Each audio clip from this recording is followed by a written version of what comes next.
Good morning students. आज हम matrix के टाइप में जो बची हुई दूसरी मैट्रिक्स थी क्षैतिज आव्यूह, उसको पहचानेंगे। ये क्या है क्षैतिज आव्यूह? यानी हॉरिजेंटल मैट्रिक्स।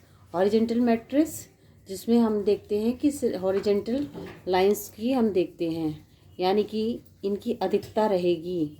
हॉरिजेंटल लाइंस की अधिकता रहेगी। यहाँ पे हमने देखा कि पंक्तियों और स्तंभों में पंक्तियों की संख्या जो है वो स्तंभों की संख्या से कम रहेगी। पंक्तियों की संख्या स्तंभों की संख्या से कम रहेगी। यहाँ पे आपने देखा कि हमने एक मैट्रिक्स ली है, आव्यूह लिया है A R1 R2 और यहाँ पे इसका C1 C2 C3 है। यानी इसकी 2 रो दिखा रहे हैं और 3 कॉलम दिखा रहे हैं। कॉलम वाइज हम इसे बोलें तो 2 1 3 1 4 -3, और अगर रो वाइज बोलेंगे तो 2 3 4 1 0 -3, और इनका जो क्रम रहेगा वो रहेगा 2 वर्सेस 3, यानी कि 2:3। तो अब आपसे आप कह सकते हैं कि ये जो मैट्रिक्स है जिसमें हमारी m यानी कि पंक्तियों की संख्या कम होगी स्तंभों की संख्या से। बस इतना ही हमें ध्यान रखते हुए क्षैतिज आव्यूह को पहचानना होगा, हॉरिजेंटल आव्यूह को। ठीक है, मैट्रिक्स को। 7th जो आपका आता है दूसरा टाइप का है, ये आपका आता है ऊर्ध्वाधर आव्यूह। ऊर्ध्वाधर आव्यूह में क्या कहता है कि ये आपका है वर्टिकल मैट्रिक्स। क्या कहती है आपकी? Where m is greater than n, यानी कि m जो है वो n से बड़ा होगा। यहाँ पे जो मैट्रिक्स हम लेके चल रहे हैं वो a बराबर फॉर एग्जाम्पल ले रहे हैं 1 2 -3 -1 3 4, column voyages C1 C2 and R1 R2 and R3।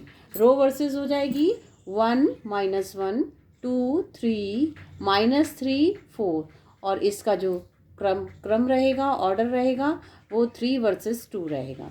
तो हम यहाँ देख रहे हैं ये कि जो m है वो हमेशा ग्रेटर देन है n की, यानी m is greater than n, यानी कि पंक्तियों की संख्या कॉलम की संख्या यानी स्तंभ की संख्या से हमेशा ही बड़ी आएगी। तो इस तरीके से हमने ये समझा क्षैतिज आव्यूह और ऊर्ध्वाधर आव्यूह को। अब ये हम उदाहरणों के माध्यम से जल्दी ही समझ पाते हैं, इसीलिए अब हम तीसरी आव्यूह लेते हैं। कौन सी है? विकर्ण आव्यूह। अब विकर्ण आव्यूह में हम क्या लेते हैं?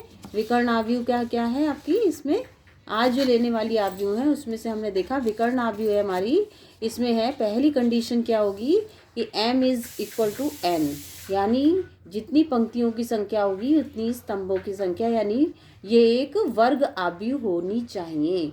अगर ऐसा है इस कंडीशन में तभी ये विकर्ण आव्यूह को सेटिस्फाइड कर पाएगी या उसकी कंडीशन को फॉलो करेगी, यानी कि पंक्तियों की संख्या स्तंभों की संख्या के बराबर हो, यानी कि 1:1 2:2 3:3 एक्सेट्रा एक्सेट्रा। सेकंड आपकी कंडीशन जो फॉलो करती है वो है मुख्य विकर्ण को छोड़कर अन्य सभी अवयव शून्य होंगे। अब इसमें जो है मुख्य विकर्ण को छोड़ के अन्य सभी अवयव, तो मुख्य विकर्ण यहाँ पहचानना हमने पहले भी जाना था इसको। ये जो आपके अवयव हैं, जो मुख्य विकर्ण के अवयव हैं, वो बाएं से दाएं की तरफ जाते हैं। अब बाएं से दाएं की तरफ जब मुख्य विकर्ण के अवयव जाएंगे तो वो कहलाता है मुख्य विकर्ण, यानी कि इसके अवयव आएंगे हमारे A B C, लेकिन यहाँ आपके जो मैट्रिक्स में दिखाएंगे वो A11 A22 और A33 को रिप्रेजेंट करेंगे। ये जो आव्यूह है ये क्रम जो है हमारा, एक तो वर्ग आव्यूह को रिप्रेजेंट करता है तो 3/2 की 3/3 की मैट्रिक्स प्रदर्शित करता है, और इसमें जो है आपका रो वाइज R1 R2 और R3 और C1 C2 और C3 को रिप्रेजेंट करता है। यहाँ पर ये जो मैट्रिक्स है वो आती है आपकी, ये जो है 3/3 की मैट्रिक्स। तो ये ऐसे विकर्ण आव्यूह जो कि आपके 2 कंडीशंस को फॉलो करता है, ये विकर्ण आव्यूह को रिप्रेजेंट करता है। अब आप अगला जानेंगे आदेश आव्यूह। ठीक है, आदेश आव्यूह के लिए आप जानेंगे क्या है। आदेश आव्यूह में आप जानेंगे कि ऐसा आव्यूह जो कि विकर्ण आव्यूह हो, ऐसा आव्यूह जो कि विकर्ण आव्यूह हो और मुख्य विकर्ण, यानी उसके विकर्ण अवयव की यानी मैट्रिक्स की पूरी कंडीशंस को फॉलो करता हो। एंड सेकंड जो है वो मुख्य विकर्ण का प्रत्येक अवयव समान हो, मुख्य विकर्ण का प्रत्येक अवयव समान हो और अन्य अवयव जो हो वो उसके शून्य हो, अन्य अवयव उसके क्या हो, शून्य हो। इधर हमने ये देखा मुख्य विकर्ण के जो अवयव हैं वो तो समान दिख रहे हैं, यानी कि A11 is equal to A122 और is equal to A33 is equal to K, ये रिप्रेजेंट करता है, ये आपकी कंडीशन को फॉलो करता है। और तीसरी आपकी जो है इसके अकॉर्डिंग जो बाकी जो इतने अवयव हैं वो सब क्या है, इक्विवेलेंट टू 0।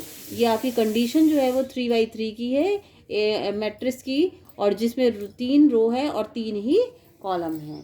ये जो आपकी आदेश यानी स्केलर मैट्रिक्स रिप्रेजेंट करती है। स्केलर मैट्रिक्स यानी ऐसा अवयव जो विकर्ण अवयव को रिप्रेजेंट करे और उसके बचे हुए मुख्य विकर्ण के अतिरिक्त जितने भी विकर्ण के अवयव हैं, मुख्य विकर्ण के अतिरिक्त जितने भी अवयव मैट्रिक्स में हैं वो सभी समान हों। ये इस तरीके से जो अवयव होगी वो आदेश अवयव रिप्रेजेंट करेगी। अब आपका आता है ऊपरी अवयव, ठीक है, ऊपरी त्रिभुजीय अवयव। ये वर्ग अवयव जो है वो ये वर्ग अवयव हो।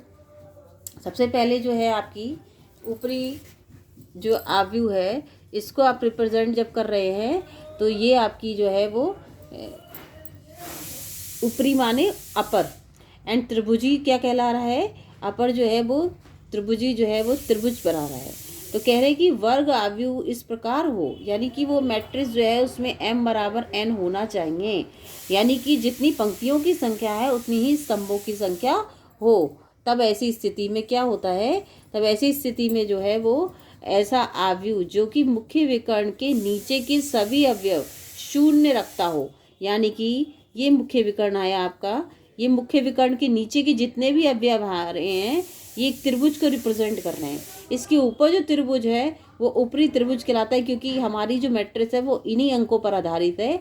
और जो नीचे त्रिभुज बन रहा है जिसमें अंक 0 हैं, ये हमारी जो है ये नीचे अंक का त्रिभुज बना रहा है। लेकिन ऊपरी त्रिभुज ये अवयव क्योंकि इन ऊपर वाले अवयवों पे ही निर्धारित है, यानी कि 1 4 5 और 2 - 1 3, तो ये कहलाएगा आपका ऊपरी त्रिभुजीय अवयव, ठीक है। ये 3/3 की मैट्रिक्स हमने लेके देखी है, क्योंकि एक वर्ग अवयव है तो हम एक वर्ग ही अवयव ले सकते हैं इसमें। अब आपका आता है अगला नेक्स्ट कि निम्न त्रिभुजीय अवयव। ये इसमें अवयव में पहली कंडीशन फिर यही है कि ये एक वर्ग अवयव होना चाहिए, यानी कि m = n होना चाहिए, यानी कि जितनी पंक्तियों की संख्या है उतनी ही स्तंभों की संख्या होनी चाहिए। अब यहाँ पर हम ये देखते हैं कि ऐसा अवयव जिसके मुख्य विकर्ण के ऊपर के सभी अवयव क्या हो, शून्य हो। ऐसा अवयव जिसमें मुख्य विकर्ण, अब यहाँ पे हम नया लेते हैं एक मैट्रिक्स और इसमें हम देखते हैं कि 1 4 2 से ऊपर के जितने भी अवयव हैं वो ऊपर के वो अवयव त्रिभुज का आकार लेते हुए एक वो बना रहे हैं। तो नीचे के जो त्रिभुज है, नीचे का जितना भी इसके नीचे का जितना त्रिभुज बनता है वो सब क्या कहलाता है, निम्न त्रिभुजीय अवयव। यानी कि इसके नीचे का जितना भी है हमारा बेस जो है, हमारा आधारित जो है वो अवयव होंगे 1 3 - 2 4 1 और 2। इस पर आधारित जो निम्न यानी कि लोअर त्रिभुजीय ट्रायंगुलर मैट्रिक्स कहलाएगी। तो ये इसको रिप्रेजेंट करेगा, और ये भी क्या है, एक वर्ग अवयव तो 3/3 की अवयव ही कहलाएगी, ठीक है, ओके। तो अब इस तरीके से हम रिप्रेजेंट करेंगे। एक अगला क्वेश्चन है हमारा, उसको रिप्रेजेंट करते हैं अवयव का। यहाँ पर हम ले रहे हैं अवयव का नया टॉपिक है हमारा, अवयव का योग। अवयव का योग हम ले रहे हैं। इसमें क्या कर रहे हैं, दोनों अवयव के क्रम बराबर हों। पहली कंडीशन क्या है, दोनों अवयव के क्रम हमारे बराबर हों। ऐसी कंडीशन में हम क्या करते हैं कि पहली कंडीशन तो हमारी ये हो गई कि अवयव बराबर होने पर दोनों संगत अवयव भी जो होंगे उस मैट्रिक्स के, वो संगत अवयवों को ही हम जोड़ सकते हैं। तो ऐसी स्थिति में हम क्या करेंगे, दो मैट्रिक्स ले लेते हैं एग्जाम्पल के रूप में। दो क्वेश्चन लिया हमने, उसमें हमने एग्जाम्पल फॉर एग्जाम्पल करके देखना चाहते हैं। तो इसको पहले रिप्रेजेंट करने से पहले मैं आपसे ये बताना चाहूँगी कि एक मैट्रिक्स हमारी ये है कि ए हमारी एक मैट्रिक्स है जो ए आई जे अवयवों के रूप में है, जिसके आई जो है रिप्रेजेंट करता है रो को और जे जो है कॉलम को रिप्रेजेंट करता है। तो एम बाई एन के रूप में क्रम इसका ऑर्डर रहता है। और बी जो है वो बी आई जे यानी सेकंड कोई मैट्रिक्स है जिसका क्रम जो है आई जे है और एम वाई एन का यानी सेम ऑर्डर की मैट्रिक्स है। अब ए प्लस बी जो है वो बराबर है किसके, ए आई जे में आपको जो है किसमें अवयव वाइज आपको इसको जोड़ना है। जैसे हमने फॉर एग्जांपल एक दो लिए हैं, जो क्वेश्चन है हमारा वो हमने ले लिया है क्या है कि A132 ये आपका 3/3 की मैट्रिक्स है, ये भी 3/3 की मैट्रिक्स है और इन दोनों को ही A प्लस बी ज्ञात करते हैं। इन दोनों को जोड़ने पर A प्लस बी ज्ञात किया जाता है। तो इसके लिए ज्ञात करने के लिए हमने थोड़ा अच्छे से बताया है, यानी कि मैंने थोड़ा अलग लेके सॉल्व करा है। तो यहाँ पर हम लेंगे 132 -2 2 3 3 1 -3 और +2, इस तरीके से हमने जोड़ा। तो पहला अवयव यानी कि A11 जो आपका A11 अवयव है उसमें A11 B11 अवयव को हमने जोड़ा, यानी जो इसकी कंडीशन है उसके अकॉर्डिंग ये A11 रहेगा और जो इसकी कंडीशन है उसके अकॉर्डिंग ये B11 रहेगा। इन दोनों ही अवयव हमारे संगत अवयव कहलाएंगे। इन संगत अवयवों को हमें जोड़ना है, यानी 1 + 2। इसी तरीके से संज्ञा अवयव आपका है A12 और ये आपका आ जाएगा और यहाँ पर आ जाएगा आपका B12। इन दोनों को आपको जोड़ना है, पहली रो दूसरा कॉलम के दोनों अवयवों को जोड़ने से मतलब यहाँ पे 3 है, यहाँ पे -1 है। तो जोड़ेंगे तो जो आपका चिन्ह है वैसे का वैसे ही रहते हुए प्लस के उसकी मल्टीप्लाई होते हुए 3 - 1 ही आएगा। देन 2 तीसरा आपका है A13 और ये आपका भी आता है पहली रो और तीसरा कॉलम। तो यहाँ पे भी आता है B13 और यहाँ पे भी आ रहा है A13। तो इसमें आपने लिया दोनों को जोड़ा तो ये आया 2 और इधर आया 3, तो दोनों को जोड़ दिया है। सेम एज इसके अलावा जितने भी आपके अवयव होंगे सभी को इसी प्रकार से जोड़ते हुए हम A प्लस बी की मैट्रिक्स तैयार करते हैं जो कि 3/3 की मैट्रिक्स होती है।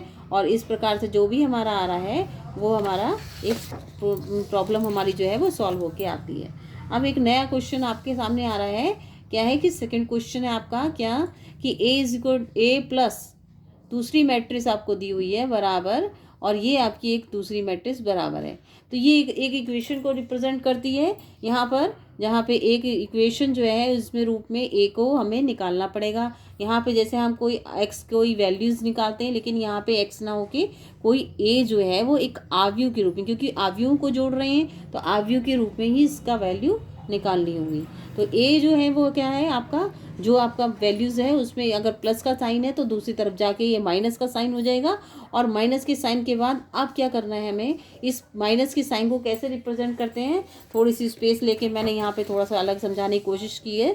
ये जो आपका है क्वेश्चन उसको हमने ये लिया है माइनस लेते हुए और यहाँ पर इसको प्लस करने के लिए इस माइनस को हमने अंदर ले लिया है। इस -1 को हमने अंदर मल्टीप्लाई कर दिया है माइनस माइनस से पूरी कंडीशन में। तो जहाँ प्लस था वहाँ पे माइनस हो गया, जहाँ माइनस था वहाँ पर प्लस हो गया। इस तरीके से जोड़ते हुए फिर करस्पॉन्डेंस यानी उनके संगत अवयवों को जोड़ेंगे।